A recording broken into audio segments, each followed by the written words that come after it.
En el principio existía el Verbo, y el Verbo estaba junto a Dios, y el Verbo era Dios. Él estaba en el principio junto a Dios. Por medio de Él se hizo todo, y sin Él no se hizo nada de cuanto se ha hecho. En Él estaba la vida, y la vida era la luz de los hombres. Y la luz brilla en la tiniebla, y la tiniebla no lo recibió. Surgió un hombre enviado por Dios que se llamaba Juan. Este venía como testigo para dar testimonio de la luz, para que todos creyeran por medio de él. No era él la luz, sino el que daba testimonio de la luz. El Verbo era la luz verdadera, que alumbra a todo hombre viniendo al mundo. En el mundo estaba. El mundo se hizo por medio de él, y el mundo no lo conoció. Vino a su casa, y los suyos no lo recibieron. Pero a cuantos lo recibieron les dio poder de ser hijos de Dios, a los que creen en su nombre. Estos no han nacido de sangre, ni de deseo de carne, ni de deseo de varón, sino que han nacido de Dios. Y el Verbo se hizo carne y habitó entre nosotros, y hemos contemplado su gloria, gloria como del unigénito del Padre, lleno de gracia y de verdad. Juan da testimonio de él y grita diciendo: este es de quien dije, el que viene detrás de mí se ha puesto delante de mí, porque existía antes que yo. Pues de su plenitud todos hemos recibido gracia tras gracia, porque la ley se dio por medio de Moisés, la gracia y la verdad nos han llegado por medio de Jesucristo. A Dios nadie lo ha visto jamás. Dios unigénito, que está en el seno del Padre, es quien lo ha dado a conocer. Palabra del Señor. Gloria a ti, Señor Jesús. Es la Navidad del año de la peste, del año del COVID-19, un año dificilísimo. Me pongo en la piel de aquellas personas que han perdido a un ser querido. En la Navidad se nota muchísimo más la ausencia. Se recuerdan otras Navidades cuando se estaban juntos, quizá con alegría, y el hueco, el vacío, se hace muy difícil de llevar. Pero no solamente ellos, también los que están en los hospitales, enfermos, en las unidades de cuidados intensivos o simplemente en una sala, a veces incluso esperando ser atendidos porque los hospitales están llenos. Y los familiares, los amigos que están fuera con preocupación, sin saber si se van a curar, si incluso van a poder despedirse de ellos. Pienso en los que han perdido su trabajo. La situación es tan horrible. Me escribe tanta gente contándome cosas que hacen llorar. Personas que dicen: todo el esfuerzo de años de trabajo se ha venido abajo. Estoy sin nada. Pienso en los que tienen que emigrar de sus países. No puedo evitar cada día rezar por los que desde Venezuela, dentro de Venezuela, están sufriendo una de las mayores calamidades de la historia de la humanidad, o han tenido que huir y están pasándolo también muy mal. Tanto dolor. En esta Navidad, no es que sea la primera Navidad donde hay sufrimiento, el sufrimiento está presente en la historia del hombre, pero en esta Navidad resulta inevitable, resulta necesario tenerlo en cuenta. Y yo me pregunto, le he preguntado a Jesús, ¿qué puedo decir a estas personas? A las personas, por ejemplo, que tienen miedo, simplemente tienen miedo, tantos mayores que tienen miedo, que no salen de su casa, que están asustados, que oyen cada día noticias alarmantes. Ha aparecido una nueva cepa, más peligrosa o más contagiosa. ¿Qué puedo decir? ¿Qué puedo decir? ¿Qué dice Jesús? ¿Qué nos dice Jesús a cada uno de nosotros aquí y ahora, en esta extraña, difícil, pero quizá también extraordinaria Navidad? Entonces me fijo en cómo fue aquella primera Navidad. ¿Qué tuvo aquella primera Navidad? Fue una Navidad de fuegos artificiales, de palacios lujosos, de grandes fiestas, de regalos costosos, de viajes. No fue así, no fue así. Y cuando alguien No pretendo juzgar, pero en todo caso es así.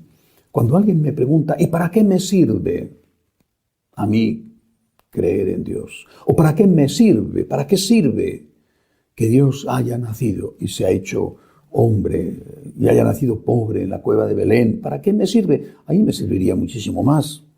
Piensan y a veces dicen que me tocara la lotería o que se me curara esta enfermedad o que me dieran un trabajo mejor. ¿Para qué sirve Dios? ¿Para qué me sirve Dios? Meditando sobre esto, sinceramente le he preguntado a la Virgen.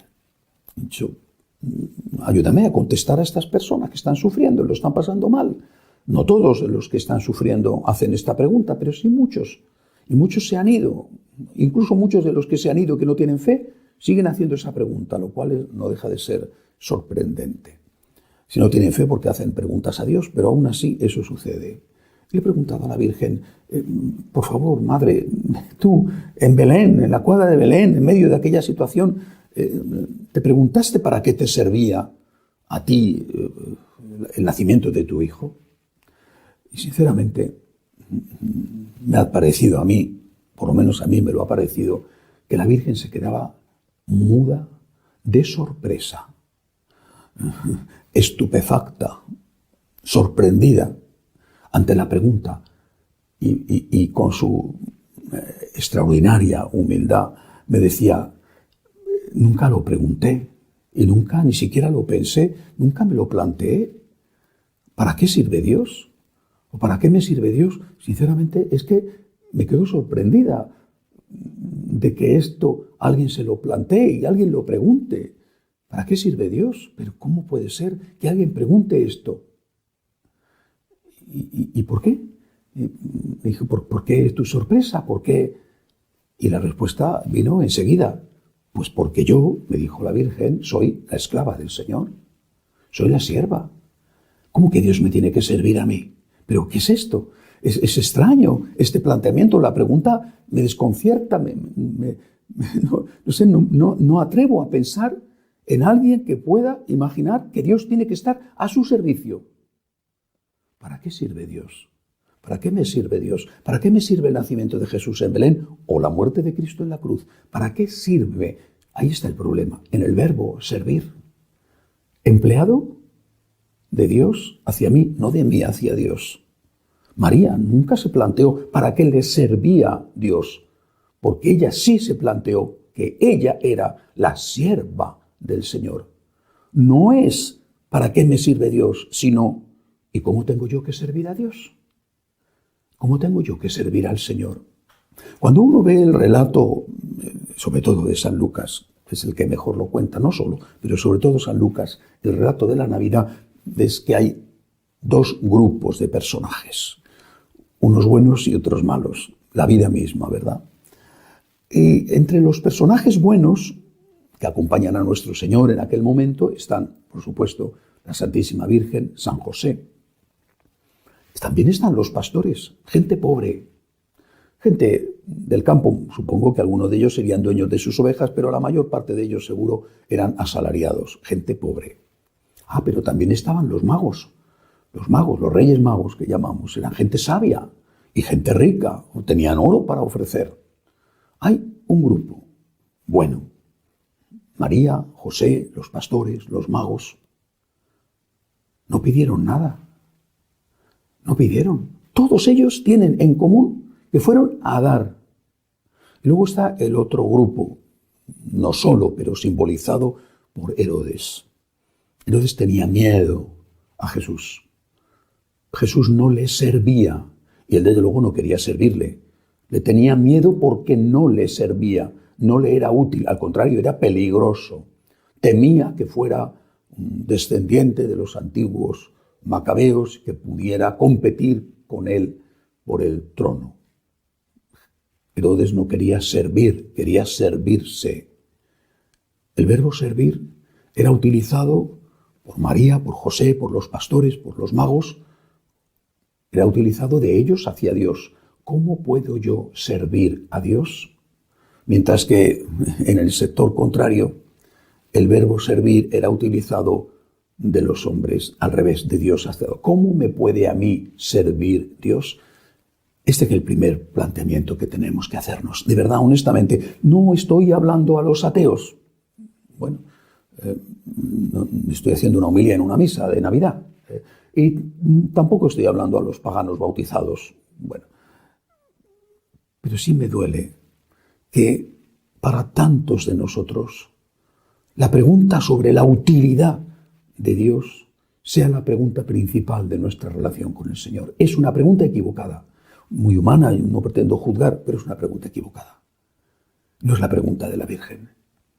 La pregunta que tenemos que hacernos es la pregunta de María, repito, de los pobres, es decir, de los pastores, de los sabios, es decir, de los magos.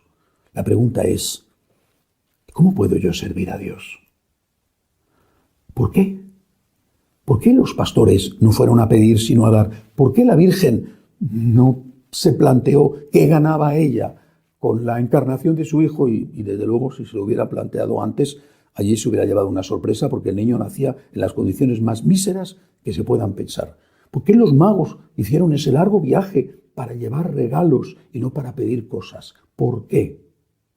Porque ellos habían creído en Dios con todo lo que eso significa, en el señorío de Dios, en el poder de Dios, incluso me atrevo a decir, en el amor de Dios.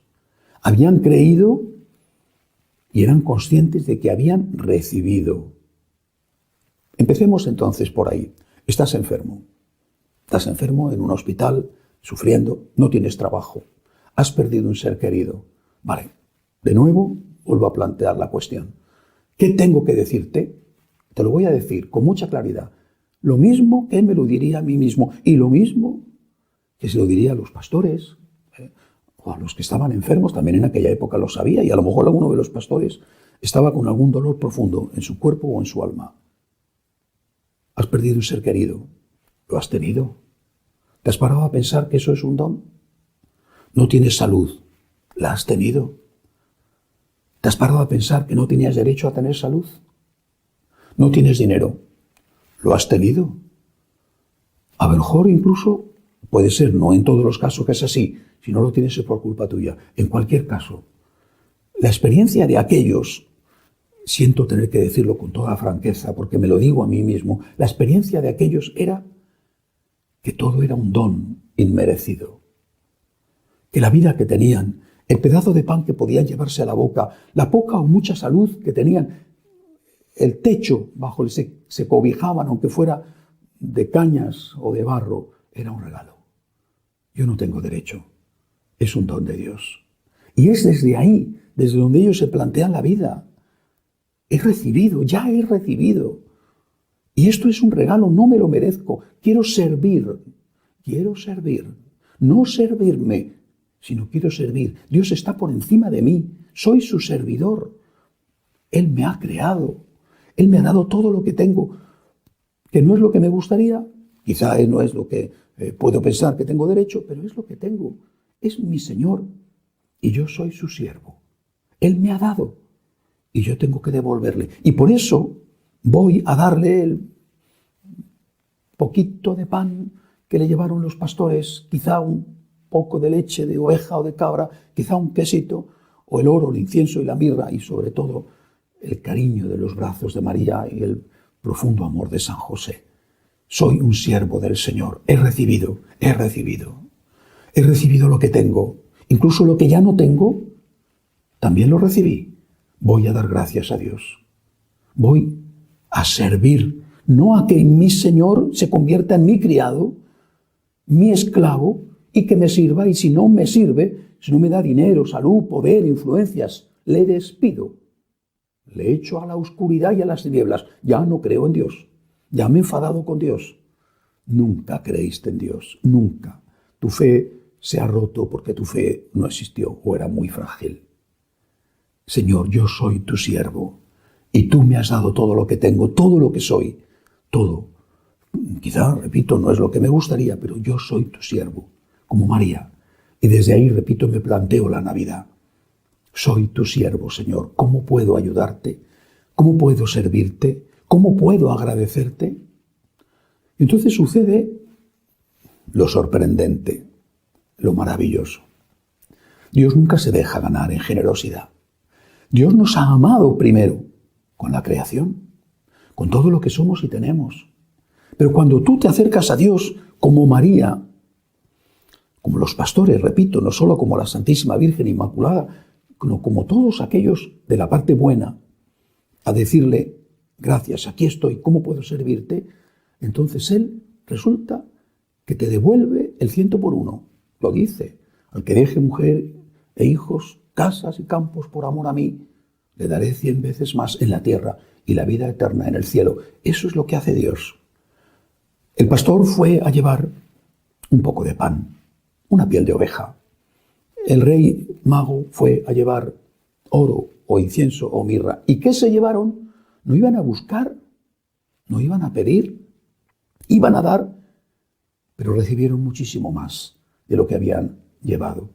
No se llevaron un lingote de oro, no se llevaron una pócima mágica para curar enfermedades, se llevaron esperanza.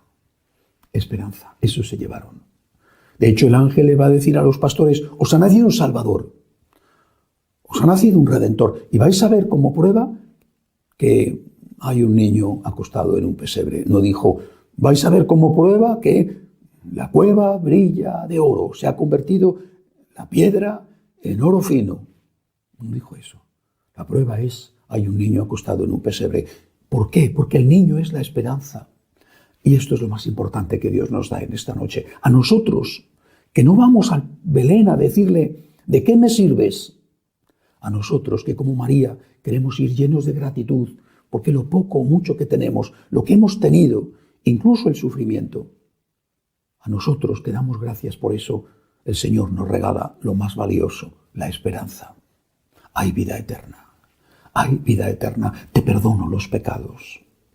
Estoy a tu lado en el sufrimiento. Comparto contigo el dolor. Ya no lo llevas solo. Este es el regalo de la Navidad, la esperanza.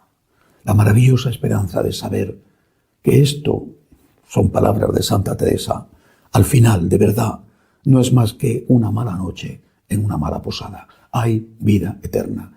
Te perdono los pecados, nos dice Jesús. He venido para perdonarte los pecados. Lo dice el ángel y es la verdad. Estoy contigo, lo dice Jesús. Ven a mí tú que estás cansado y agobiado y yo te aliviaré. Esta es nuestra esperanza. Y esto es lo que recibimos cuando acudimos a Él sin buscar recibir nada. Por eso a aquel que sufre en esta Navidad tan difícil, le digo, dale gracias a Dios. Dale gracias a Dios. Tú también, dale gracias a Dios. No pienses que no tienes nada que agradecer. Al contrario, tienes mucho.